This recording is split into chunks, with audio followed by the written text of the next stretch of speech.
But then the magicians come and they go, we can do that too. What water are they turning into blood? All the water's already blood. Like, what are you doing? They're like, okay, does anyone have any water? Ladies and gentlemen, welcome to Joel Reads Bible. I'm Joel and I'm reading the Bible so that you don't have to. I want to start saying I'm reading Bible so that you don't have to, because I just really like dropping the. I think it's funny. Joel Reads Bible. I'm reading Bible so you don't have to. We're in the second book. We're trying so hard to get the Israelites out of Egypt. They're slaves, and they've been working really, really hard, and they need to get out. And there's only one person that can do it, even though he doesn't want to, and it's Moses. And the Lord is going to make him do it with his brother Aaron, because, okay, fine, you don't want to do it, we'll get Aaron to do it, you know. God's already kind of given up. There is a world in which God just goes and does it himself, but he can only work in mysterious ways, in really small, almost you can't tell it's happening sort of ways, and then the result is not always that great. One thing about God is he doesn't have the best foresight, but let's see if his plan this time actually works out and doesn't result in, I don't know, his people wandering around a desert for like 40 years or something crazy like that. But yes, we're here at Exodus chapter 7, the holiest chapter of Exodus, probably, unless there's a 77, which there isn't. And we're going to get into it. If you just would subscribe, like the video, and then sometime while you're watching, leave a comment if there's something that strikes your fancy or tickles your fancy. All right, here we go.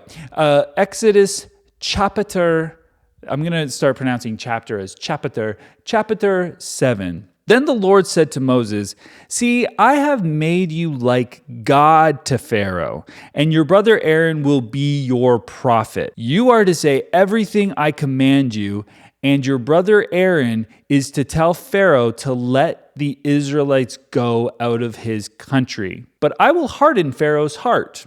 Pharaoh has not hardened his heart. God is doing that. This is the plan from day one. Just keep that in mind, because it's an apologetic point. "I will harden Pharaoh's heart, and though I multiply my miraculous signs and wonders in Egypt, he will not listen to you. Then I will lay my hand on Egypt, and with mighty acts of judgment I will bring out my divisions, my people, the Israelites. And the Egyptians will know that I am the Lord when I stretch out my hand against Egypt and bring the Israelites out of it."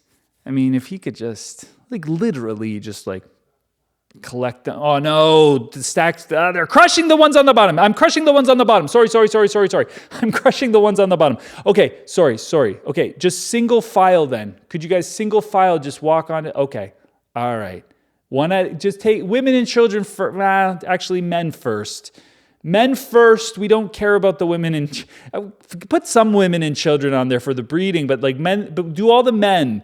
Make sure all the men get on there. It's so funny that God says, "Moses, you're going to say everything that I tell you to say, and Aaron's going to tell the Pharaoh." Just talk to Aaron. What I'm curious to see what Moses' role is in this whole thing at all. And I have a feeling that Moses is going to get in trouble quite a bit. And I bet you the argument for that is see, God can use any old idiot. Well, it sounds like no one is necessary. It sounds like Moses is arbitrary. Again, God's will be done. Moses and Aaron did just as the Lord commanded them. Moses was 80 years old, and Aaron 83 when they spoke to Pharaoh. The first time or the second, I think they've already spoke to him, unless we're going back in time. The timelines with these stories are all over the map. The Lord said to Moses and Aaron, "When Pharaoh says to you, 'Perform a miracle,' then say to Aaron, 'Take your staff and throw it down before Pharaoh, and it will become a snake.'" We'll do scary tricks. It's not it'll become a beautiful dove, or, it'll become a pile of kittens. God isn't like that. It'll become a snake. It'll become a serpent, which intrinsically, we don't like that. We're scared, and that's because of the garden. We don't really like snakes, but I guess it'll scare Egyptians just as much as anyone else. Back in chapter 4, Moses and Aaron showed off all the tricks to the elders of Israel, so that happened. And then they did go talk to Pharaoh, and Pharaoh made things worse for the Israelites. But I don't see here that they did any fun tricks at that time. So now they're back, and this is the sequel, and they're doing tricks. They're like, and these are the tricks that, of course, God showed Moses how to do. But now because Aaron is the talker, and Moses is the faltering lips one, my lips keep faltering. God hasn't just like zing fixed that, but whatever. Aaron is the one that is doing the magic tricks, and that's fun. I would love to be Aaron in that situation because I'm like, what? I just got headliner status. Like I got moved up on the bill. You know, I'm the main guy now. Cool. And God's like, well, not really. Moses is still my main man. You're just kind of like the surrogate, the Moses surrogate, if you will. So Moses and Aaron went to Pharaoh and did just as the Lord commanded. Aaron threw his staff down in front of Pharaoh and his officials, and it became a snake. We knew that was going to happen. Nobody was like, didn't see that coming. We all knew that was going to happen. Pharaoh then summoned wise men and sorcerers, and the Egyptian magicians also did the same things by their secret arts. They're like, yeah, they're actually pretty good at sleight of hand. No, they're pretty good at tricks. Actually, I remember my dad was telling me that when he had these horrible dreams, he needed them interpreted. Well, the magicians came. They were throwing snakes all over the place, and it was completely useless. We really needed that dream interpreted. But unfortunately, these magicians were just the wrong guys for the job. So anyway, they've come in handy now. But in the past, all this trickery has been a little bit of a waste of time. Each one threw down his staff, and it became a snake. But Aaron's staff swallowed up their staffs. That's pretty cool. I mean, when the staff becomes the staff after that, does it get thicker? Is it like, oh, this is a heavy staff now? It's magic, so it's not going to inform reality that much because it's all just smoke and mirrors type of thing. Yet Pharaoh's heart became hard, and he would not listen to them, just as the Lord had said. People have been splitting hairs over this Pharaoh hard heart thing. Pharaoh's heart became hard. So Pharaoh hasn't hardened his heart, and God claimed ownership of hardening Pharaoh's heart earlier. So we can only assume that this is the moment that God hardens Pharaoh's heart. So I don't know where everyone's getting this idea that Pharaoh hardened his own heart first. In this verse, Pharaoh's heart just becomes hard. I don't know if anything else became hard, seeing snakes swallowing each other up. I mean, watching one snake deep throat another snake. I don't know if that does it for Pharaoh. What we do know is that his heart became rock hard. Then the Lord said to Moses, Pharaoh's heart is unyielding. He refuses to let the people go. But whose fault is? Go to Pharaoh in the morning as he goes out to the river. Wait on the bank of the Nile to meet him, and take in your hand the staff that was changed into a snake. Then say to him, the Lord, the God of the Hebrews, has sent me to say to you, let my people go, so that they may worship me in the desert. But until now you have not listened. This is what the Lord says. By this you will know that I am the Lord. With the staff that is in my hand, I will strike the water of the Nile, and it will be changed into blood. That's right, blood. Bloody old blood. The fish in the Nile will die, and the river will stink. The Egyptians will not be able to drink its water. Just another wholesome miracle. This is the wonders of God. And I get it. I mean, you're not going to do things that are nice. This is an enemy. The snake thing seemed like a little bit gross and creepy crawly. But this makes more sense. Like, it's going to stink. We're going to kill all the fish. You're going to be screwed, man. But again, Pharaoh isn't relenting. He is unyielding because his heart has become hard, but God has done that. So God wants to punish Pharaoh, and maybe he's getting him back for the stuff that's already happened. That's fair. But as the more we zoom out, the more we'll see God is causing all of this. If I were God, I'd be like, hey, check out what I can do with water and blood and stuff.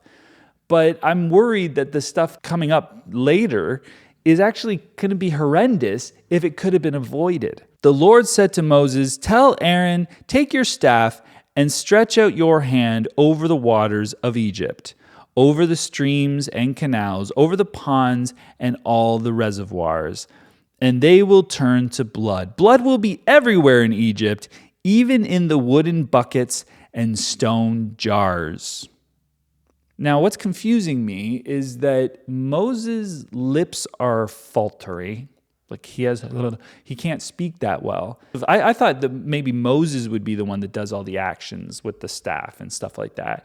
And Aaron would be the chatty one. And then Moses would be like, see? Ta-da! So he's got the guy, kind of like is the guy that's going to speak for him. And he's just the magic man. But it's become the opposite. It seems like Moses is the one that's going to be saying all this stuff. And then it's just Aaron's job to do all the magic parts. Moses and Aaron did just as the Lord had commanded.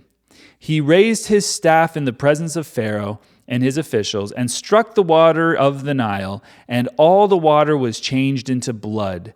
The fish in the Nile died, and the river smelled so bad that the Egyptians could not drink its water. It's just the smell, not the blood. Blood was everywhere in Egypt. But the Egyptian magicians did the same things by their secret arts, and Pharaoh's heart became hard. He would not listen to Moses and Aaron, just as the Lord had said. Instead, he turned and went into his palace and did not take even this to heart. And all the Egyptians dug along the Nile to get drinking water because they could not drink the water of the river. This is a little bit weird that, one, all the water, it describes every bit of water, stuff in pails, all the reservoirs, everything, all that. Blood. It's turned into blood. There's no more water. But then the magicians come and they go, we can do that too. What water are they turning into blood? All the water's already blood. Like, what are you doing? They're like, okay, does anyone have any water? Abimelech is going to piss into this, or Ramses, I don't know, is going to piss into this cup, and that is going to be mostly water, and we're going to turn that into blood. This is the staff. Boing! See, we can do that too. This shows that there are secret arts, There are many different powers in this world, and yet none of them are actually able to be harnessed these days. There's no evidence of any supernatural power at all. I don't know if you guys ever heard about the $1 million paranormal challenge. You can look that up. This went on for, I guess, since 1979 until 2015. There was $1 million on offer to anyone who could successfully perform something paranormal or supernatural. And that $1 million was never claimed. So, I don't know if these magicians just live today, eh? If they just lived in our day and did the blood water thing or something, they could have won the $1 million. But those magic secret arts are lost to time, I assume. 7 days passed after the Lord struck the Nile. But that's chapter 7. God is just starting to have fun screwing with Pharaoh. And he's making it so he has to screw with Pharaoh by hardening his heart. God has hardened Pharaoh's heart. And when his heart becomes hard, that's God doing it. And let's just for a moment say, oh, maybe Pharaoh's heart was hardened by his own choice. Like he just wasn't impressed by the magic tricks or whatever the case may be. If God has the switch which he does, if he can like turn it up, turn it down, soften hard and soften hard and soften, then wouldn't it be his responsibility to just soften and get the people out of there before turning everything into blood and killing all the fish?